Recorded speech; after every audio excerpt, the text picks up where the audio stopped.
2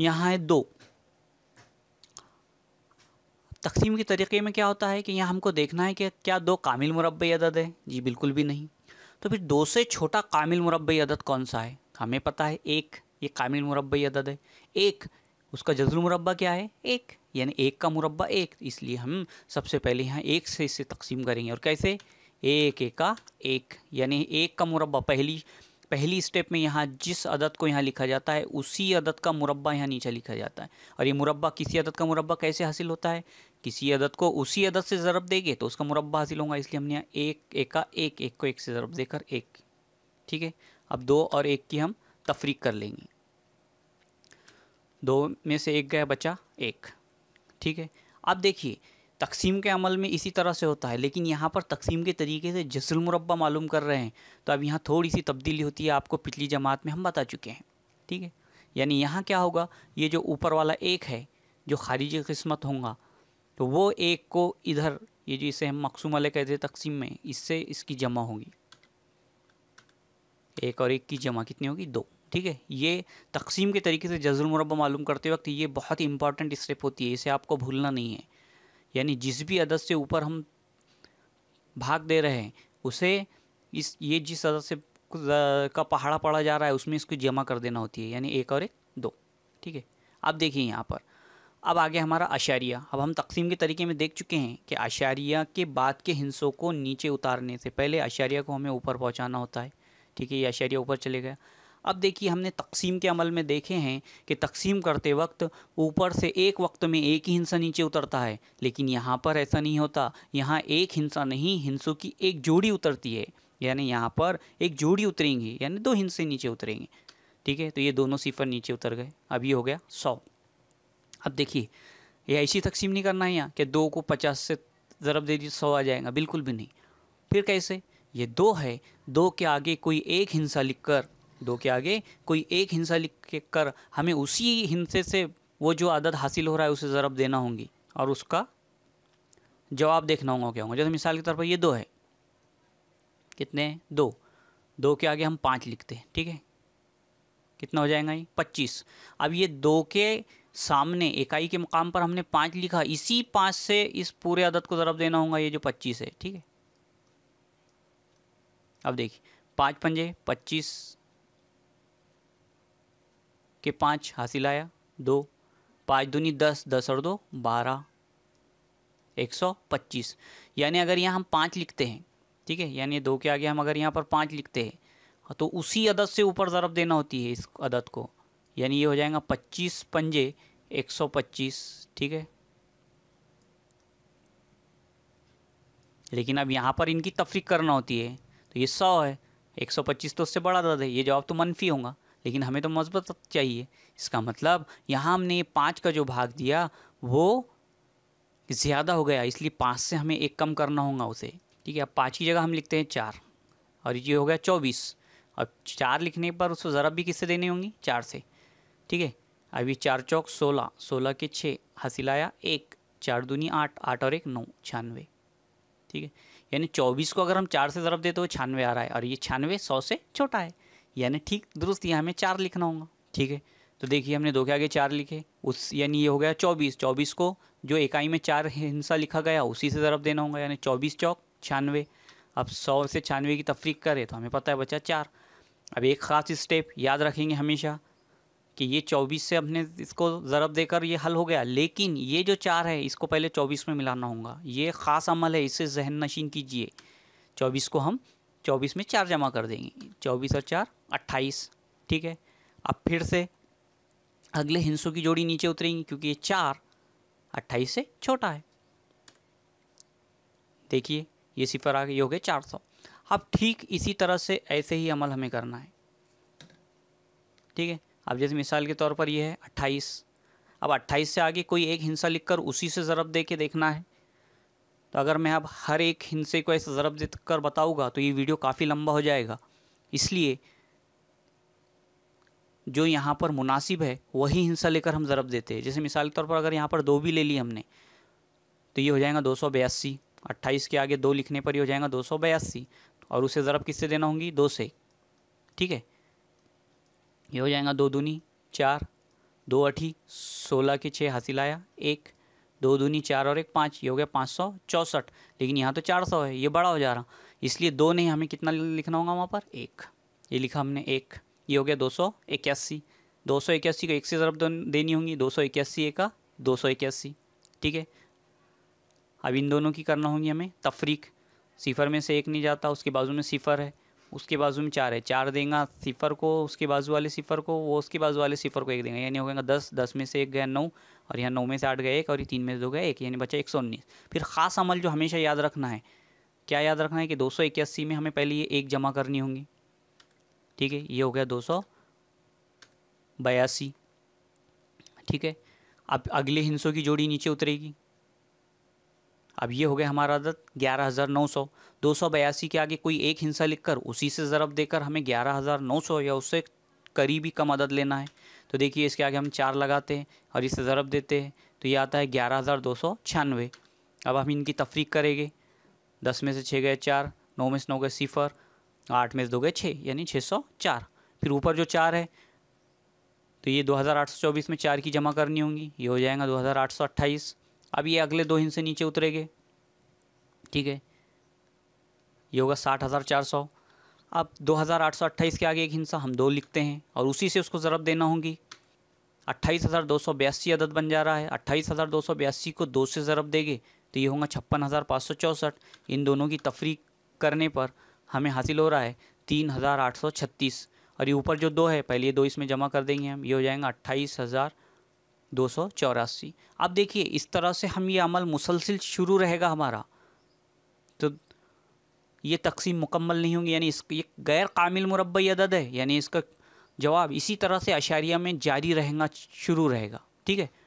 तो आप यहाँ गौर कीजिए, आप देखिए हमने यहाँ पर रोक देते हैं, लेकिन अगर आप चाहते हो तो अपने तौर पर इसको और आगे बढ़ाकर देख सकते हैं कि ये कहाँ तक जा रहा है। ये गैर मुहतती में कभी ख़त्म नहीं होंगे, ठीक है। यानी जज़र 2 इसकी कीमत इस तरह से भी आती है कि 1.4142 135623709 और 100 जारी है ये।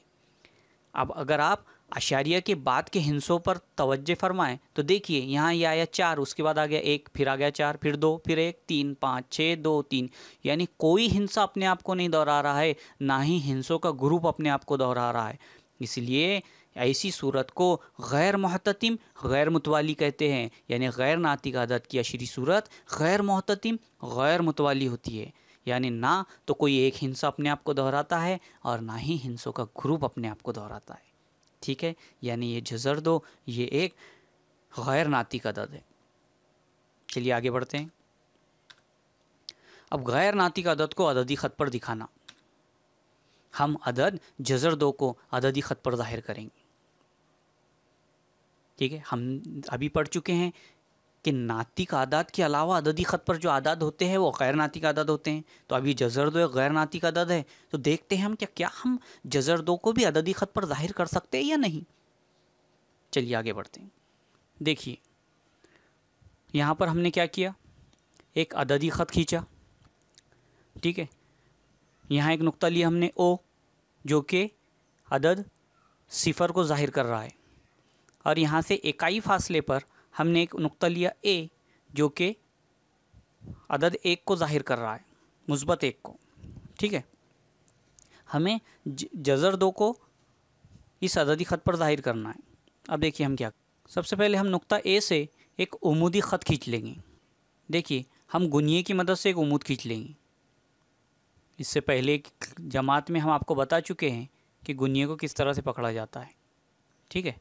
इस तरह से हमने इस गुनिये के 90 दर्जे दाविया बनाने वाले एक ज़िले को ख़त पर रख दिया। अब ये दूसरे ज़िले से हम यहाँ पर एक उमूद खींच लेंगे। देखिए हमने ये इस तरह से एक उमूद खींच लिया, ठीक है। हम यहाँ एक अलामत लगा देंगे उमूद की, इस तरह से। अब देखिए जितना हमारा नुक्ता ओ से ए तक फासला है उतने ही फासले पर हम इस उमूद पर एक नुक्ता लगा देंगे। देखिए यहाँ हमने, यानी जितना ओ ए का फासला है एक इकाई, उतना ही फासला इस उमूद पर लेकर एक नुक्ता लगा देना है वहाँ पर और उस नुक्ते का नाम दे देना है P। यानी यहाँ पर OA का फासला मसावी हो गया है AP का फासला, और दोनों भी फासले कितने हैं? 1 इकाई। कितना है? 1 इकाई फासला है। OA और AP ये दोनों भी 1 इकाई फासला है, क्योंकि हमें जज़र दो बताना है। अददी ख़त पर हमें क्या बताना है? जज़र दो। अददी ख़त पर जज़र दो बताने के लिए उसके पीछे का अदद कौन सा होगा? जज़र 1। जज़र 1 यानी 1 का जज़ुल मुरब्बा 1 है, इसलिए हमने यहाँ पर पहला जो नुक्ता A है वो 1 लिया। अगर आपको यहाँ पर जज़र 3 बताना होता तो जज़र 3 बताने के लिए A से हम कौन सा नुक्ता ज़ाहिर करते? जज़र 2, यानी जज़र 3 के पीछे का। अभी हमें यहाँ पर जज़र 2 ज़ाहिर करना है, इसलिए हमने जज़र 2 से पीछे का अदद यानी जज़र 1। अब जज़र 1 की कीमत क्या होती है? 1 का जज़ुल मुरब्बा 1, इसलिए हमने A से नुक्ता A से 1 अदद को ज़ाहिर किया, और 0 से 1 तक फासला 1 इकाई है, हमने AP भी 1 इकाई लिया। यानी हर बार, यानी आपको जज़र 2 भी ज़ाहिर करना है, जज़र 3 भी ज़ाहिर करना हो तो AP यानी जो उमूद पर जो फासला है आपको 1 इकाई लेना है। ठीक है, ये फासला बदल सकता है, लेकिन ये फासला आपको 1 इकाई ही लेना है।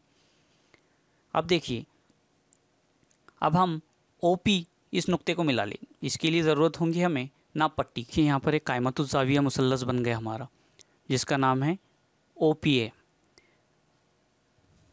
ठीक है, समझ गए आपको?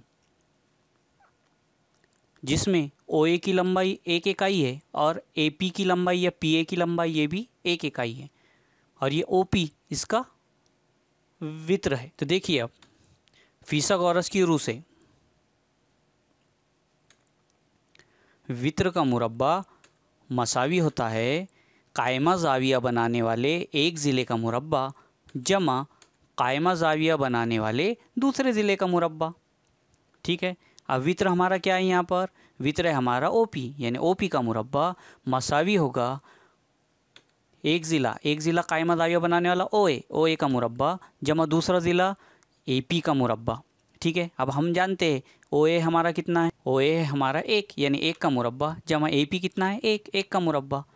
अब देखिए, 1 का मुरब्बा होता है 1 जमा 1 का मुरब्बा 1 और 1 2, यानी OP का मुरब्बा आ गया 2।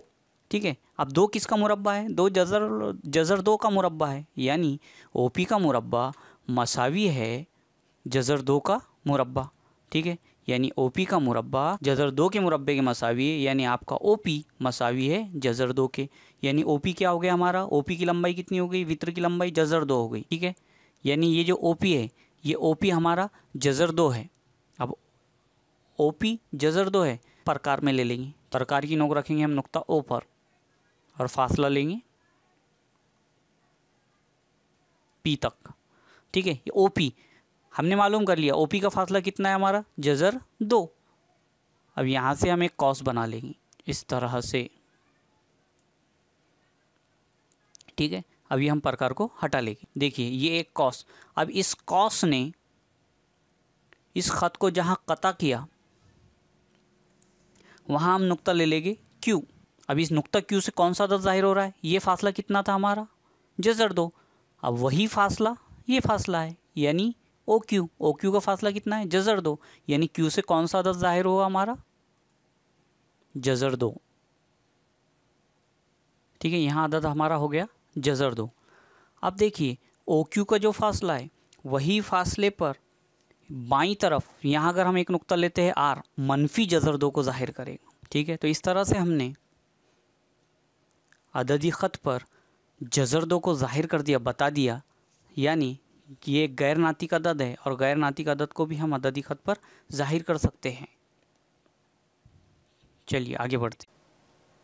हकीकी आदात, जिन आदात को अददी ख़त पर नुकात से ज़ाहिर किया जा सकता है उन आदात को हकीकी आदात कहते हैं। ठीक है, हकीकी आदात यानी रियल नंबर्स। अब देखिए, जिन आदात को अददी ख़त पर नुकात से ज़ाहिर किया जा सकता है उन आदात को हकीकी आदात कहते हैं। तो थोड़ा गौर कीजिए, हम अददी ख़त पर कौन से आदात को बता सकते हैं? हम अददी ख़त पर तबई आदात को भी ज़ाहिर कर सकते हैं, हम अददी ख़त पर मुकम्मल आदात को भी ज़ाहिर कर सकते हैं, हम अददी ख़त पर सही आदात को भी ज़ाहिर कर सकते हैं। इसके अलावा नातिक आदात को भी ज़ाहिर कर सकते हैं और गैर नातिक आदात को भी ज़ाहिर कर सकते हैं। ये तमाम आदात से को मिलकर जो आदात का ग्रोह तैयार होता है उन्हें हकीकी आदात का ग्रोह कहते हैं। यही इसमें बताया गया है। यानी हम कह सकते हैं कि तमाम नातिक आदात और गैर नातिक आदात से मिलकर हकीकी आदात का ग्रोह बनता है। यानी हकीकी आदात में तकरीबन तमाम आदात होते हैं, क्योंकि नातिक आदात में सही आदात भी होते हैं, मुकम्मल आदात भी होते हैं और तबई आदात भी होते हैं। गैर नातिक आदात ये आदात का एक अलग ग्रोह है, लेकिन नातिक और गैर नातिक आदात दोनों मिलकर हकीकी आदात का ग्रोह बनाते हैं। तो इसको हम एक छोटे से डायग्राम के तौर पर देखेंगे। यानी आप अगली जमात 9वीं में सेट एक सबक है आपका, उसमें इसी तरह की डायग्राम होती है, उससे आप समझ सकते हैं। देखिए आदात के ग्रोह, सबसे पहले हमने आदात का ग्रोह पढ़ा तबई आदात, है ना, ये तबई आदात, गिनती के आदात तबई आदात। तबई आदात से बड़ा ग्रोह मुकम्मल आदात, यानी तमाम तबई आदात ये मुकम्मल आदात में होते हैं। यानी तबई आदात से थोड़ा सा बड़ा ग्रोह हो गया आपका मुकम्मल आदात, क्योंकि तबई आदात में सिफर नहीं होता और मुकम्मल आदात में सिफर होता है। अब मुकम्मल आदात इनसे आगे, इनसे बड़ा ग्रोह सही आदात का ग्रोह। सही आदात के ग्रोह में मुकम्मल आदात भी होते हैं और तबई आदात भी होते हैं। ठीक है, देखिए ये एक से बढ़कर एक हो रहा है। यानी पहला आदात तबई आदात, उससे बड़ा आदात का ग्रोह मुकम्मल आदात, उससे बड़ा आदात का ग्रोह सही आदात, उससे बड़ा आदात का ग्रोह नातिक आदात, क्योंकि नातिक आदात में सही आदात भी होते हैं। अब सही आदात होते हैं इसका मतलब मुकम्मल आदात भी होते हैं, तबई आदात भी होते हैं। और गैर नातिक आदात का ग्रोह एक अलग हो गया। ठीक है, अब नातिक आदात से बड़ा हकीकी आदात, यानी हकीकी आदात में नातिक आदात भी होते हैं, सही आदात भी होते हैं, मुकम्मल आदात भी, तबई आदात भी, और इसके अलावा गैर नातिक आदात भी होते हैं। लेकिन गैर नातिक आदात इन किसी आदात के ग्रोह का हिस्सा नहीं होते, इसलिए हमने इस डायग्राम में उसे नहीं रखा है। ठीक है, चलिए आगे बढ़ते हैं। देखिए आप यहाँ पर ध्यान रखिए, तबई आदात से बड़ा मुकम्मल आदात का ग्रोह, यानी तमाम तबई आदात ये मुकम्मल आदात में होते हैं। मुकम्मल आदात और तबई आदात ये सही आदात में होते हैं। सही आदात, मुकम्मल आदात और तबई आदात ये नातिक आदात में होते हैं। और तमाम नातिक आदात ये हकीकी आदात में होते हैं। और हकीकी आदात में नातिक आदात के अलावा गैर नातिक आदात भी होते हैं। ठीक है, अब इसी पर मबनी आपको एक मशकी सेट है आपकी दरसी किताब में 1.4, इसे हल करना है। ठीक है, जैसे जज़र 2 को अददी ख़त पर दिखाया गया है, इसकी मदद से जज़र 3 को अददी ख़त पर दिखाने के लिए ज़ैल के अमली काम के मराहिल दिए हुए हैं। इन मराहिल की खाली जगहों को मुनासिब तरीक़े से पुर करके अमली काम मुकम्मल कीजिए। जैसे हमने अभी जज़र 2 को अददी ख़त पर ज़ाहिर किया था, आपको जज़र 3 को ज़ाहिर करना है। जैसे अददी ख़त पर नुक्ता क्यू, अब नुक्ता क्यू कौन सी आदत को ज़ाहिर कर रहा है? जज़र 2, क्योंकि हमें जज़र 3 ज़ाहिर करना है, तो इसलिए उससे पहले का आदत कौन सा लेना पड़ेगा? जज़र 2। इससे पहले हम देख चुके हैं कि जज़र 2 हमको ज़ाहिर करना था, तो हमने उससे पहले का आदत कौन सा लिया था? 1। ठीक है, जज़र 1 कह सकते हैं हम उसे। अब जज़र 1 यानी 1। ठीक है, अब जब मिसाल के तौर पर आपको जज़र 4 बताना है, जज़र 4 यानी 2, तो उसके पहले क्या लेना होगा आपको? जज़र 3। ठीक है, फिर उसके बाद उमूदी ख़त खींचा गया। उमूदी ख़त खींचने पर इस ख़त पर एक इकाई लंबाई दिखाने वाला नुक्तार लीजिए, यानी इकाई लंबाई का एक नुक्तार लिया गया। फिर फीसागोरस के मसले से हम अगर इसे हल करेंगे तो हमें पता है वित्र का मुरब्बा मसावी होता है कायमा ज़ाविया बनाने वाले एक ज़िले का मुरब्बा जमा दूसरे ज़िले का मुरब्बा। ठीक है, एक ज़िले का मुरब्बा जज़र 2 का मुरब्बा 2 हो जाएगा, और एक का मुरब्बा 1, 2 और 1 3। जब हम OR वित्र का जज़ल मुरब्बा मालूम करेंगे, 3 का जज़ल मुरब्बा हो जाएगा जज़र 3। ये फासला लेकर जज़र 3 दिखाया जाता। ठीक है, उसके बाद सवाल नंबर 2 है अददी ख़त पर जज़र 5 दिखाइए। और सवाल नंबर 3 है अददी ख़त पर जज़र 7 दिखाइए। अब जज़र 5 आपको बताना है, इसलिए इससे पीछे का आदत कौन सा लेना होगा आपको? जज़र 4। अब जज़र 4 यानी 2, जज़र 4 यानी 2, तो 2 लेना होगा। यानी सिफर से ये जो क्यू नुक्ता होगा तो यहाँ लेना होगा आपको 2, तब जाके यहाँ पर ये 2 मतलब वो जज़र 4 है, तो वो हो जाएगा आपका इसके बाद का आदत जज़र 5। अब यहाँ जज़र 7 अददी ख़त पर दिखाना है, इसलिए सिफर से लेकर जो क्यू नुक्ता है, पहला नुक्ता आपको कौन सा लेना होगा? उसके फासला कितना लेना होगा आपको? जज़र 6, उसके बाद जज़र 7 हो जाएगा। ठीक है, उम्मीद है इस सबक में बताई गई मालूमात आपको समझ गई होगी। जमात हश्तुम, जमात हफ्तुम और जमात शशुम रियाजी से मुताल्लिक़ मज़ीद वीडियोस जल्द ही हम आपकी खिदमत में लेकर फिर से हाज़िर होंगे। अगर आपको ये वीडियोस पसंद आ रहे हों तो आप हमारे इस चैनल को सब्सक्राइब कर लीजिए और अपने दूसरे दोस्तों में शेयर कीजिए,